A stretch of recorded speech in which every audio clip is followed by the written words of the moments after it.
Breath.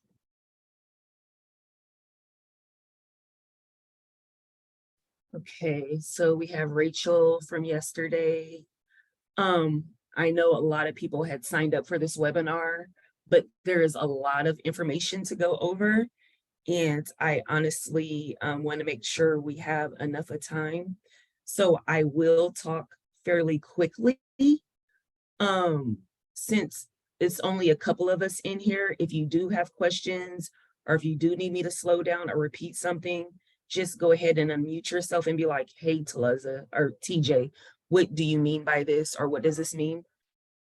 I am going to share this PowerPoint presentation and I'm going to include the notes. So I have notes for a lot of these slides that are not included on the PowerPoint screen.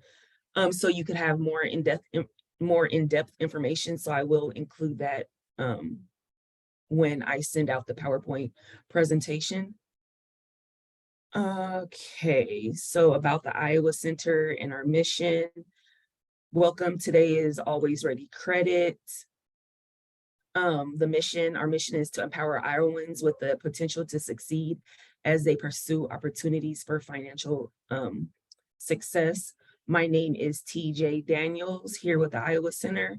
I am the director of the Women's Business Center. So my job is to coach and educate. I'm also a certified credit coach. So if you ever need assistance, feel free to reach out to me. Today, we will go over basically understanding your personal credit and how to establish business credit. A lot of the times when I put on webinars, I try to not only give you the information, but show you how to use the information. So if you do get to a point where you're like, you're giving me this information, but I'm not exactly sure how to use it, once again, shoot out an email or stop me and be like, okay, you're telling me about the credit reports, but how exactly am I supposed to use this information? And then here's my email address, tjdaniels@theiowacenter.org, if you want to reach out or schedule an appointment with me.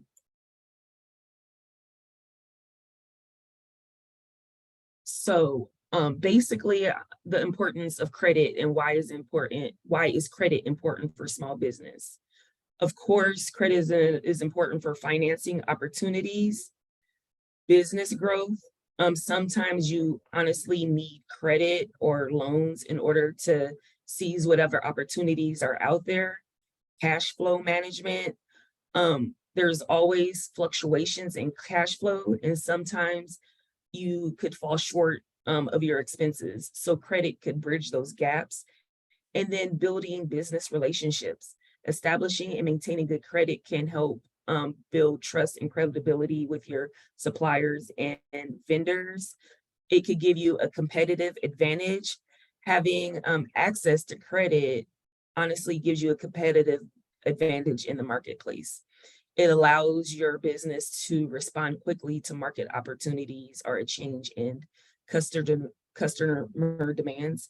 And then probably the most important is the separation of your personal and business finances.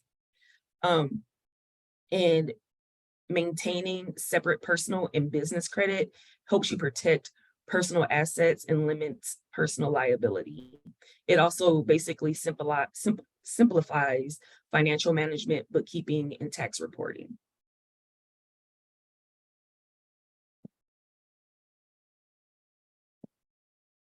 So how credit affects borrowing capacity, interest rates, and business opportunities. Better credit and credit scores, of course, increases your borrowing capacity. So a higher credit score shows a strong credit history, and it makes a lender more willing to lend you money. Interest rates will be lower. The higher your credit score, the lower your interest rate will be. There's a lot of different types of financing opportunities and different options. Loans, line of credits, credit cards. And then, of course, business opportunities. There's also, the supplier and vendor relationships that you have to think about. Let me see. I'm sorry, I'm trying to make sure I let everybody in.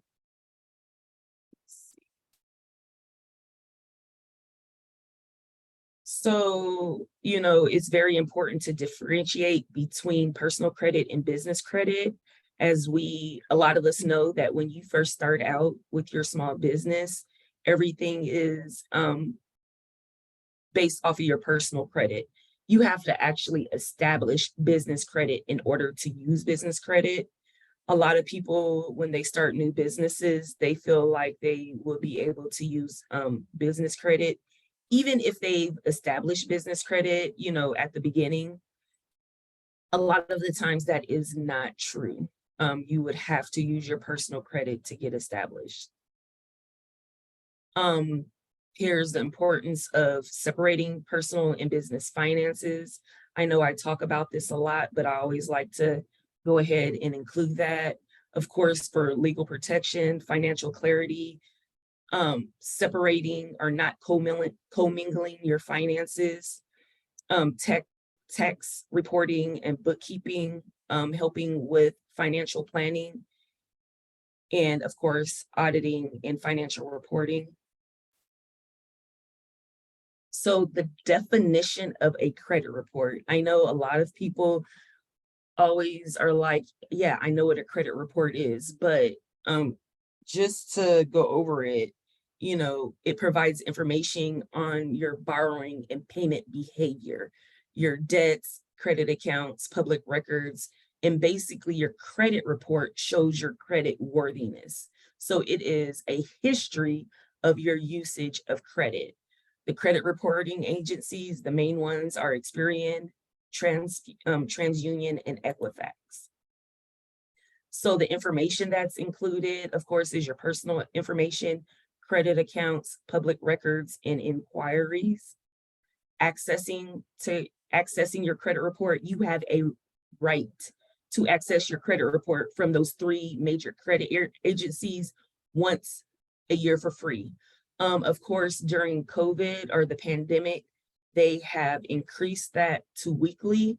So you can access your credit reports from annualcreditreport.com for free. Now we're going to talk about the elements of your credit report: credit history, payment history, credit utilization, public records, and inquiries. So your credit score is comprised of a percentage of each one of those things, or each one of these things: your payment history, your credit utilization, the length of credit history, credit mix, and new credit. So it is basically your score is just, meshing all of this stuff together, and it determines your credit worthiness. Sometimes a person will be like, oh, I paid off, my mortgage, or I paid off my house loan, and my credit score went down. Well, your credit score went down because now your amounts owed is lower. So that would actually hurt your credit score for a little bit. Or length of credit history. Sometimes they say, do not close out those credit cards. Well, because sometimes when you had that credit card from when you was in college and you close that account, that may affect your length of credit history. So these are the percentages: 30% for amounts owed, 35% for payment history, 10% for credit mix, 15% for length of credit history, and 10% for new credit. So there are credit scoring models, and there's two different credit scoring models. There's FICO, and then there's Vantage Score. So even within that credit scoring model, so Vantage Score, there's 7.0, Vantage Score 8.0. So each credit scoring model can also give you a different credit score. And I think that's important to point out, because a lot of times when people go to see their credit reports or get their credit scores from different agencies, and see that those credit scores are different because they use different models. And then so the significance of credit scores, of course, the lender evaluation, and when they consider those applications for loans and credit cards and other forms of credit, they're looking at those credit scores, and that could honestly move to an approval versus denial. The interest rates, of course, insurance premiums. A lot of people forget that your insurance premiums are also associated with those credit scores if you're trying to rent a property, and job opportunities. Certain jobs may require a look at your credit score. And then, of course, the factors that influence your credit scores. We just talked about this. Tips on how to improve your credit scores: paying your bills on time, reducing your credit utilization, keeping that ratio below 30%, avoid closing old credit accounts, limit new credit applications. A lot of the times when organizations are trying to offer credit, they say it's a soft pull versus a hard pull. And that is having not only to do with inquiries, but limiting those new credit applications. Daniel, yes, there will be the link to the website within this presentation. Regularly reviewing your credit report to see, sometimes there may be something on your credit report that you don't know is being put on your credit report, or there could be fraud. So regularly reviewing your credit report, maintaining a balance of mixed credit. And when I say mixed credit, that means credit cards, loans, mortgage. Having a mixed types of credit can actually improve your credit score. Managing your debt responsibly and avoiding taking on excessive debt, of course. And then just being patient and persistent.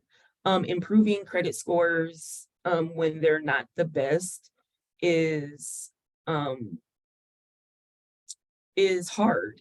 So I always suggest to develop a budget or a financial plan to stay on track. Keep track of those payments, put them on the calendar, and over time, your credit scores will improve. Here is how to request a credit report. Here is that link, www.annualcreditreport.com. I just included this because if you put annualcreditreport.com into Google, sometimes you will get different websites. And when you go to those different websites, you could possibly enter in all of your personal information, and then end up having to pay.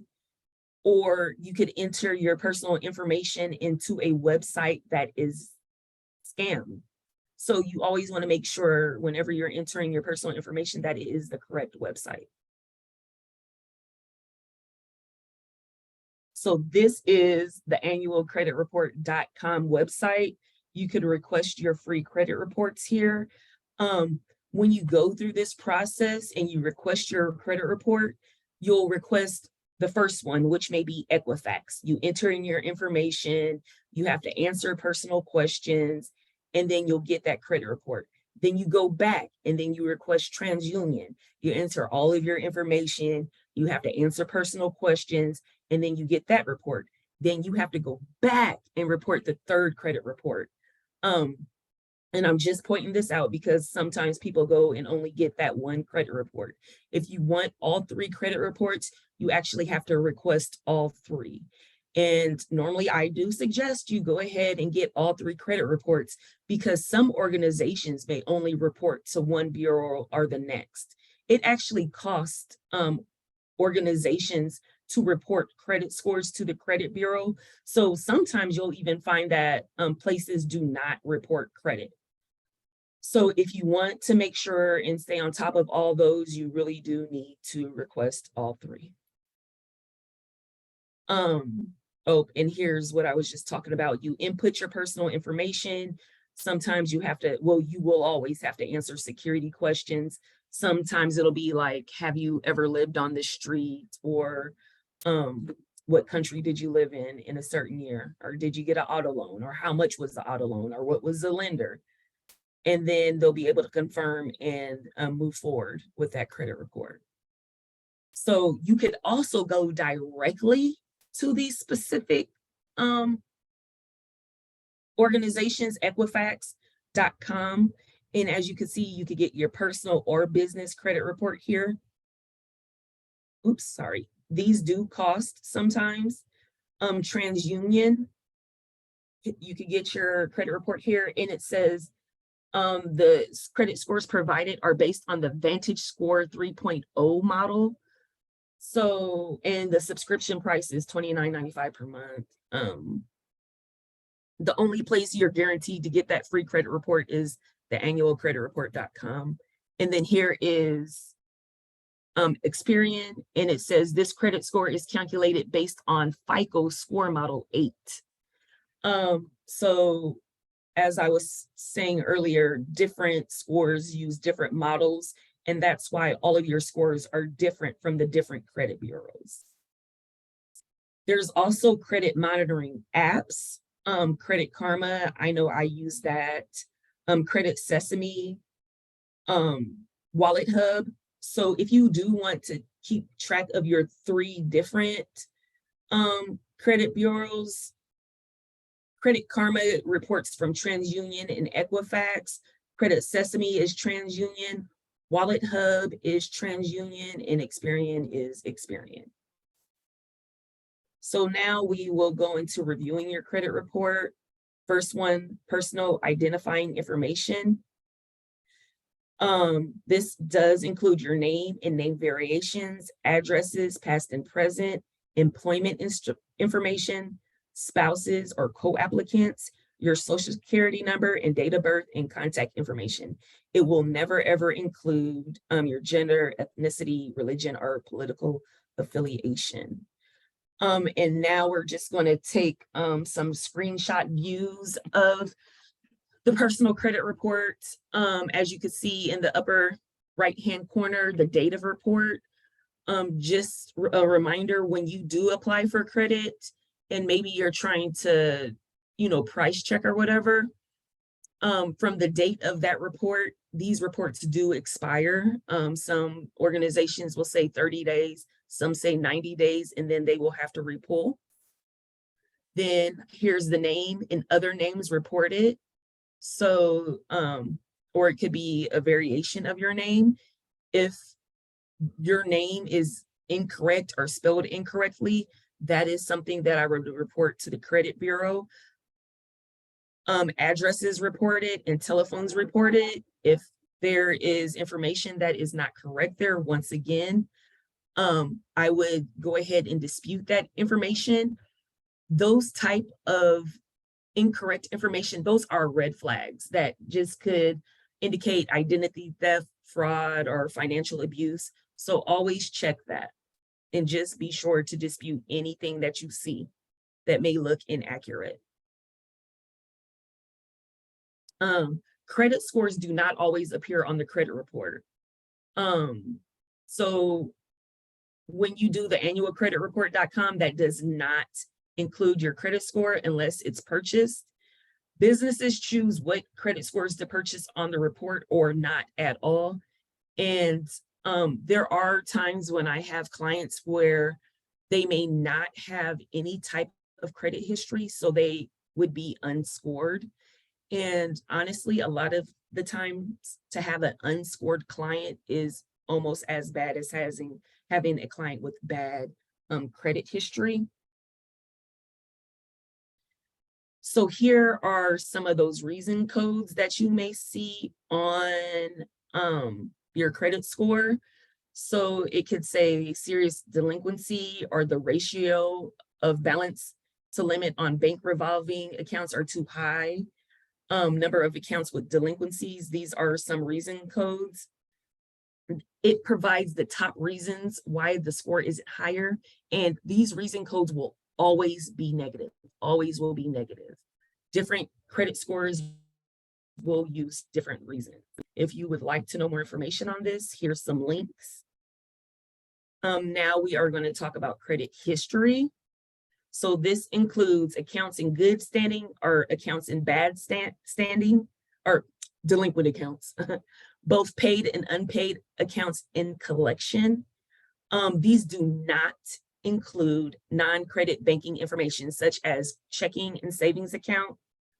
It could does not include certain non-delinquent accounts such as utilities. Sometimes when you see utilities on your credit report, it is because it has went to collections, not because they are delinquent or not delinquent.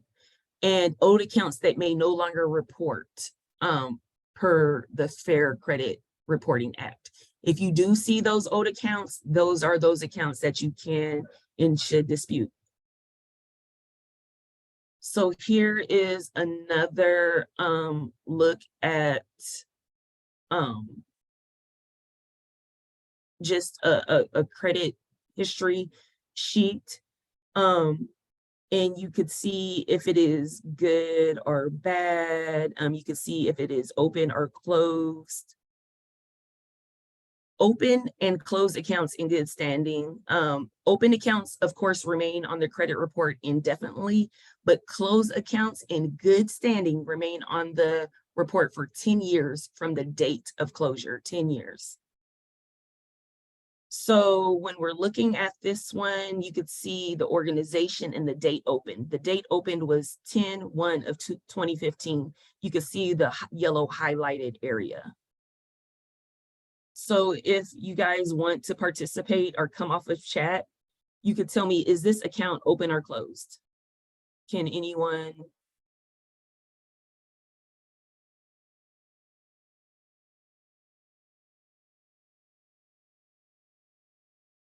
This account is closed. You could see that highlighted area right there. This account is closed by the consumer, and the date that it was closed is 7/1 of 2015.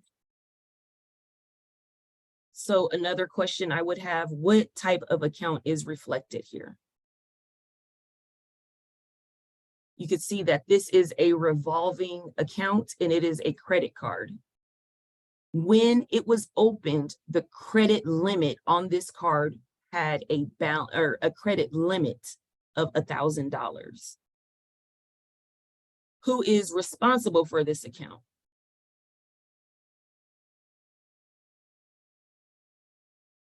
You could show, or you could see that the individual, it was an individual that was responsible for both for this account. Oops, sorry, somebody's closed. Okay.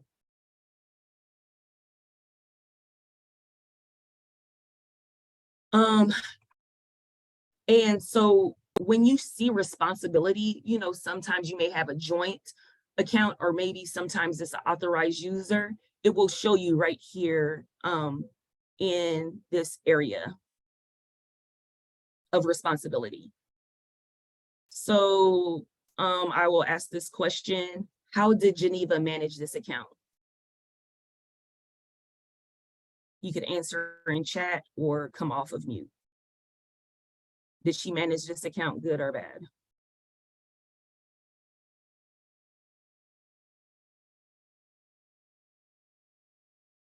Good. Okay, yep, she managed the account very well. Her balance is 0. Her high balance is 787. So that means she did not go over her credit limit. And you could see by these OKs, her payments were made on time.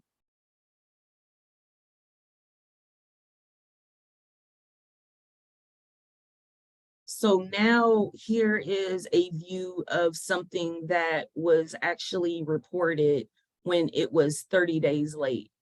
So normally when something is 30 days late, it doesn't report till like the 45th day or something, but it will report 30 days late on their credit report. Open and close delinquent accounts and those with past negative history.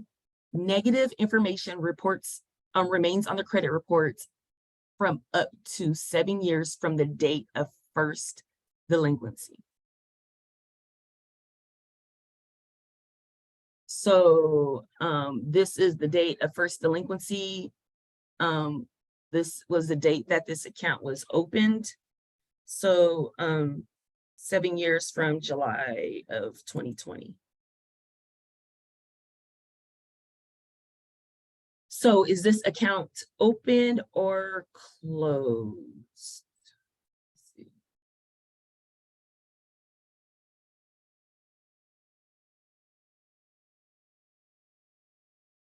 This account is still open. This report was from December of 2020. As you could see, the date that it was reported was December 28th, 2020, and the pay status is current or paid or paying as agreed. So what type of account is reflected here? This is an automobile account, and it's an installment loan for the purchase of the vehicle. And over here, you could see the terms. The terms is $295 per month for 48 months. If only auto loans look like that nowadays. And then we already know kind of how Geneva is managing this account. We have that 30-day late right there. And as you can see, though, she may have stumbled, but she is back on track. What is Geneva's outstanding balance?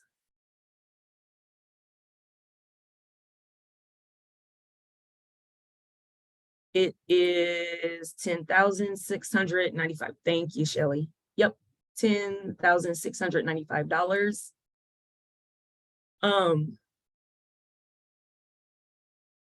And then, so a lot of these accounts, so this one is, you can see the status over here is in collection.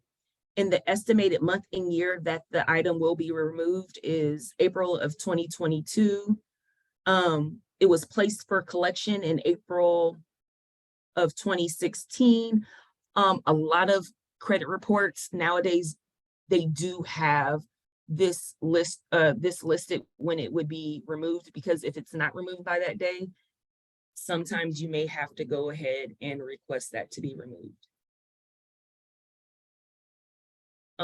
Negative information remains on the credit report for up to 7 years from the first date of delinquency. So account in collection, delinquent or past due accounts that's moved out of the root. Yep. So, and then it's moved, or it could be moved onto a third-party debt collection agencies. So these may be accounts that were previously reported on the credit report when active, or accounts that have not been previously reported, such as like Mediacom. I see a lot of Mediacom accounts. So it was not reported on the credit report when you was paying it. But then if you moved and did not return the cable box, then that account would be reported for that, the fee for the credit box, or what's that called, the TV box or whatever. And then when you have that account that's in collections, you could see the creditor, which it would be the credit agency, or what you call it, the collection agency. And then you should be able to see what the original creditor would have been. So the collection agency, they bought this collection, and then you can see that it is in collection and it is still currently being reported. So there are sometimes active collections and inactive collections. An active collection is when they are currently reporting on a collection, but sometimes they stop reporting on it. You could see when this was placed for collection and the year, month and year it will be removed. and then the balance. So sometimes that original amount, the balance will be higher than an original amount because the collection agency will add on fees. So creditor information, to whom the debt is owned, responsibility, who is responsible for the debt, the outstanding balance, the payment history, and the type of loan. And then here is a review of the important dates.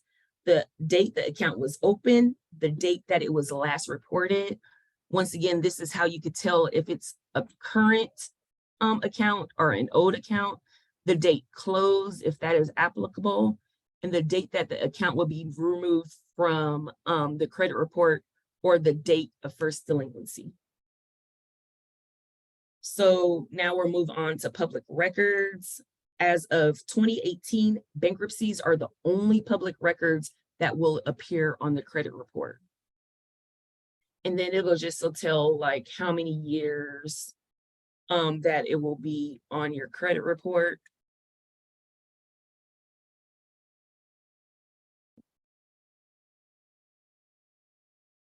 And then you could see the date that this was filed, the type of bankruptcy, and when this account will be removed from your credit report.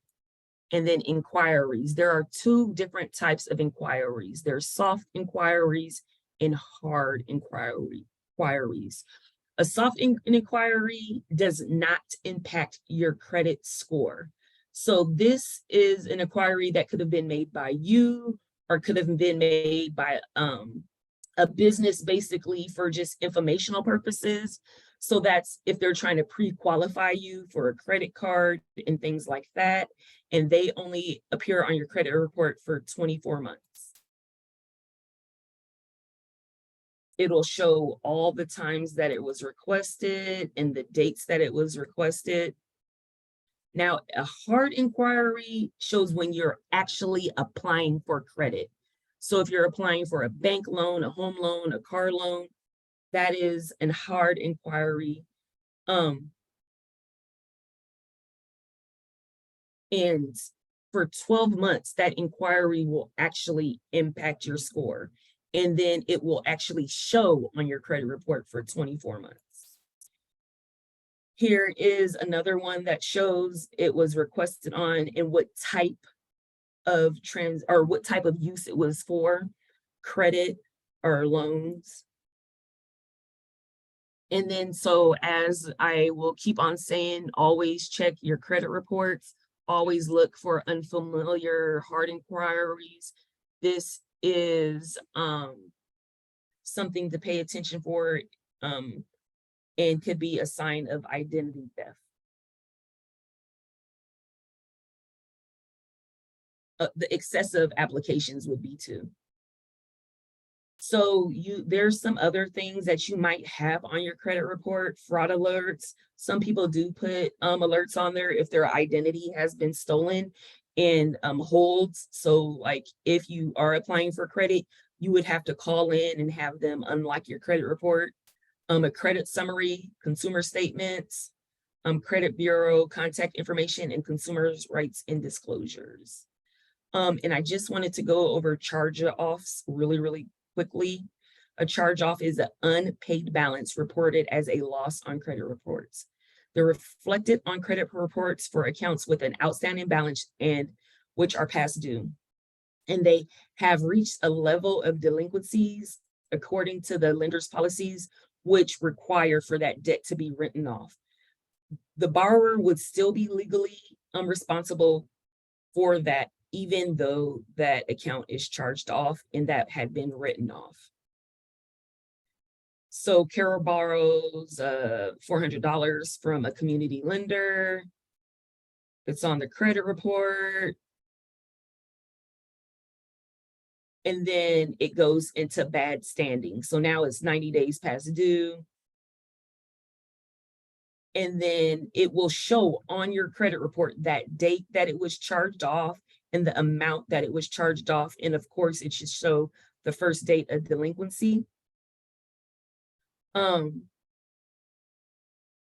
it will look like it's a settled charge, but it would still remain on your credit report for 7 years. So what happens next if Carol makes no payments? The original creditor can transfer it to a collection agency. If it's transferred or sold, the original account and new collection account can appear on the credit report for 7 years. So it is a possibility to see that same debt twice on your credit report, once from the original debtor and once from the collection agency. From the original debtor, it will say charged off and may even show a zero balance, but then it's transferred over to that collection agency. So here's just something that I put in here so you could see. 6,000 volunteers had checked their credit reports, and 34% found at least one error on their credit report. 29% found errors related to their personal information, and 10% reported that they found it difficult or very difficult to access their credit reports. So here are some common errors that are on people's credit reports. Misspelled name, incorrect address, outdated employment information, and then incorrect application information, such as incorrect account balances, unauthorized accounts, and inaccurate account statuses. You would need to contact the credit bureau in writing or through one of those apps.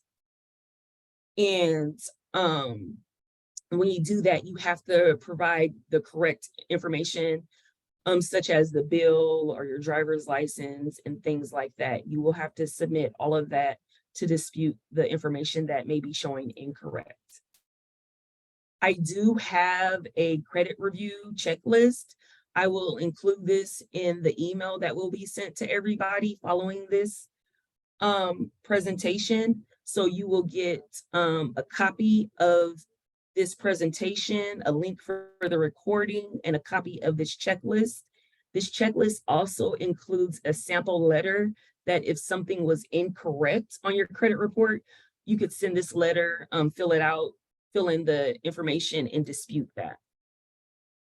So now I want to talk about establishing business credit. Once again, I know I'm going super fast over a lot of this information, but I'm trying to make sure I'm able to get all of this information to you. So here is the importance, of course, for establishing better business credit. You know, you always want to separate those business and personal finances.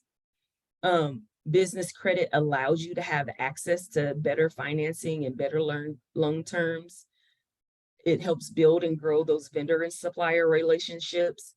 It will help your business grow and expand the insurance premium and just the reputation and the image of your business. How to start building your business credit? Of course, you need to open a business account.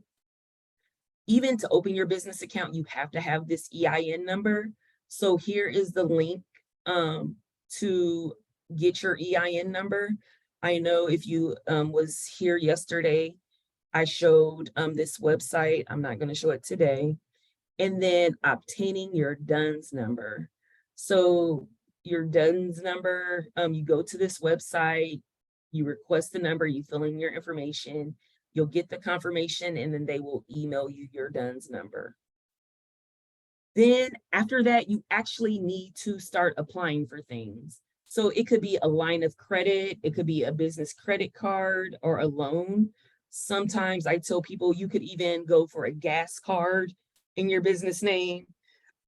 Sam's Club, you could open up a business account with Sam's Club, or depending on what type of business you have, maybe you need cleaning supplies, or maybe there are a lot of different businesses out there that do extend lines of credit for small business owners.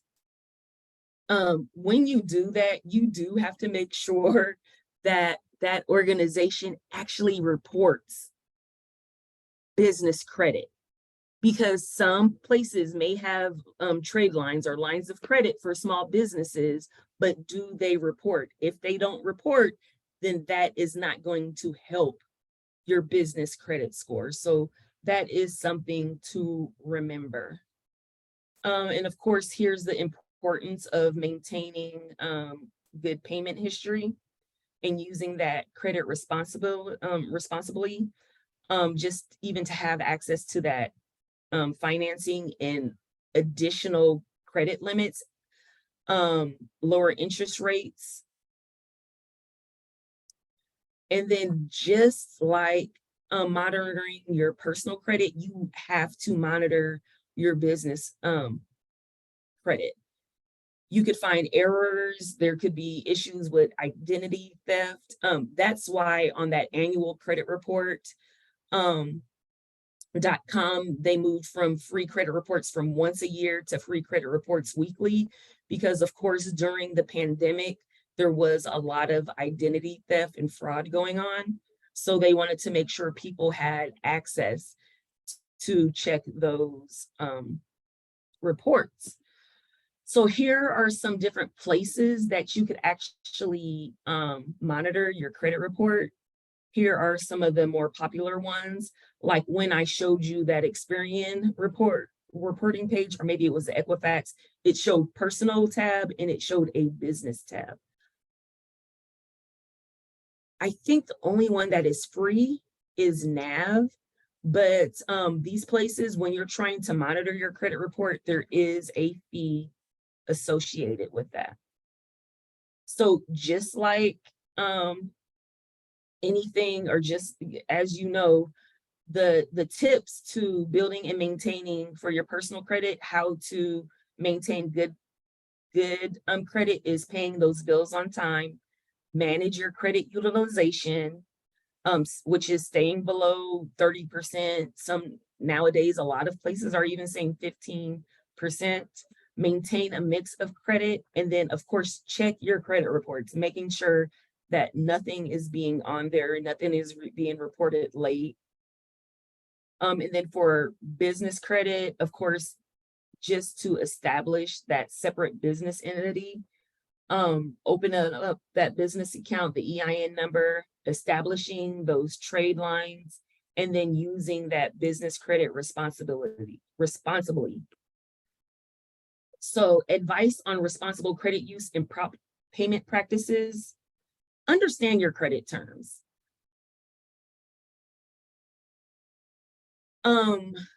So when you're trying to figure out your credit utilization, it's just a calculation with your your limit and your balance, and just divide that, and it gives you that percentage. And then let me see, I think I'll add it in the email that follows up with this. So understanding your credit terms, especially with your business accounts, sometimes it is 30-day term, 60-day term, 90-day term. You just want to understand those credit terms. Sometimes it's 30 days, 0% interest, and then it may go up to 30% interest after 30 days. Create a budget and track your expenses. Only borrow what you can repay, make those timely payments. Even if you can't make those payments timely, call and just let those lenders know. Prioritize high interest debts. So always try to pay those off first. Review statements and monitor accounts. Communicate with creditors and monitor credit reports and scores. Here are some resources. It's a lot of information. I know I provided a ton of stuff, but for people who like to look into this a little bit further, here's some websites that you could look into. The SBA, Experian, Duns and Bradstreet has resources and tools that you could use. Equifax and NAV, they have guides and tools that you could use. And just like before, I always say that, the number one step that you need to do is just to actually do it. Actually pull up the credit report, personal credit report, take the steps to establish your business credit, because action leads to results. I know there's a fear of even having to deal with personal credit reports nowadays, but the first step to dealing with it is actually being aware of what's on there. Connect with people and resources that could support you.